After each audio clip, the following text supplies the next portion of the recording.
தமிழ்நாட்டில் ஒரு தெருநாய்க்கு இருக்கிற பாதுகாப்பு கூட வந்து பார்த்திங்கன்னா ஒரு சக மனிதர்கள் உயிருக்கு வந்து இருக்கிறது இல்லை. அதுக்கு உதாரணமாக இருக்கிறது தான் இப்போ நான் சொல்ல போகிற இன்சிடென்ட்டு. இப்போ வீடியோவில் பார்க்குற இந்த நபர் பேர் வந்து பெருமாள். இவருடைய வயது வெறும் 24 தான். திண்டுக்கல் மாவட்டம் ஒட்டஞ்சத்திரத்தை சேர்ந்தவர். இவர் என்ன ஆச்சு அப்படின்னு கேட்டிங்கன்னா, ஒரு மனுஷனை வந்து எந்த அளவுக்கு வந்து ப்ரூட்டலாக கொல்லக்கூடாதோ, ஒரு இறப்பு எப்படி ப்ரூட்டலாக ஏற்படக்கூடாதோ அந்த மாதிரி இறப்பு தான் வந்து இவருக்கு நிகழ்ந்திருக்கு.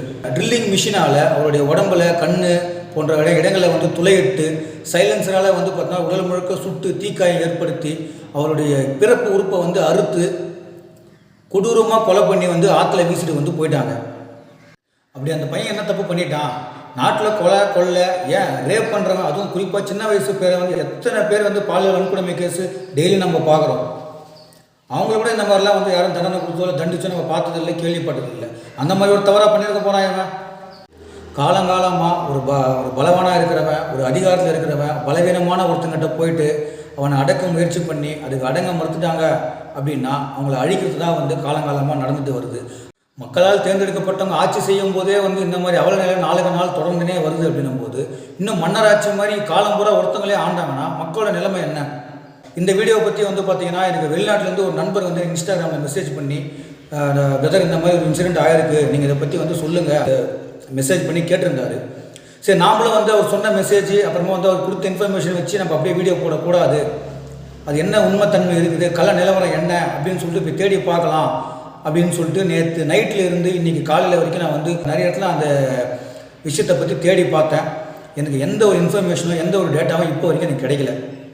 ஒரு நடிகர் நடிகை திருமண விழாவுக்கு வந்து மீடியா கவர் பண்ண தெரியுது. ஒரு நடிகர் நடிகைகள் எங்கன்னா இப்போ வெளியே போனாங்கன்னா அவங்கள பற்றின கவரேஜ் பண்ணுறதுக்கு மீடியாவுக்கு தெரியுது. ஒரு கள்ளக்காதல் தொடர்பான க்ரைம் ரிப்போர்ட்டு, ஒரு க்ரைம் அந்த மாதிரிலாம் வந்து பெருசாக பில்டப் பண்ணி கவரேஜ் பண்ணுற மீடியாக்கள் இருக்கிறீங்க. இந்த மாதிரி விஷயத்தையும் நீங்கள் வந்து கொண்டு வந்தீங்கன்னா தான் மக்களுக்கு வந்து கொஞ்சமாவது வந்து நம்பிக்கை இருக்கும். இந்த வீடியோ மூலிமா வந்து நீங்கள் அந்த தம்பிக்கு ஜஸ்டிஸ் வாங்கி கொடுங்க அப்படின்னு நான் கேட்க போகிறது இல்லை. ஏன்னா ஜஸ்டிஸ்ன்றது வாங்கி கொடுத்தாலும் இன்னும் நடக்க போகிறது கிடையாது. போன உயிர் போனது தான். அவ்வளோ வலி வேதனை அனுபவிச்சு அந்த பையன் இறந்துருக்கான். அந்த வலியும் வேதனையும் அனுபவிச்சு தான் இறந்துருக்கான். அது எந்த மாற்று கருத்தும் கிடையாது. இனிமேல் இந்த மாதிரி இன்சிடென்ட் வந்து நடக்கக்கூடாது, இந்த மாதிரி பண்ணணும்னு நினைக்கிறவங்களுக்கு வந்து பயம் வரணும். அது மாதிரியான வந்து நீங்கள் ஜஸ்டிஸ் கொடுங்க. தயவு செய்து காவல் அதிகாரிகளாக இருக்கட்டும், இல்லை வந்து அரசாங்கமாக இருக்கட்டும், எங்களுக்கு வந்து நீங்கள் நல்ல சொர்க்கம் போன பூமி எங்களுக்கு கொடுக்க வேணாம். அன்றாட வெளியே போயிட்டவங்களுக்கு வந்து பார்த்தீங்கன்னா ஒரு பாதுகாப்பான சொசைட்டி, ஒரு பாதுகாப்பான இருப்பிடம், வாழ்விடம் வந்து அமைச்சு கொடுங்கன்னு சொல்லிட்டு தயவு செய்து வந்து கேட்டுக்கிறேன். மக்களாகி நீங்களும் வந்து பார்த்தீங்கன்னா ஒவ்வொருத்தரும் தங்களால் முடிஞ்ச சப்போர்ட் வந்து கொடுங்க. இதுக்கான சொல்யூஷன் கொண்டு வாங்க. எல்லாமே நம்ம கையில் தான் இருக்குது. மீண்டும் ஒரு வீடியோவில் சந்திப்போம். அதுவரை நன்றி.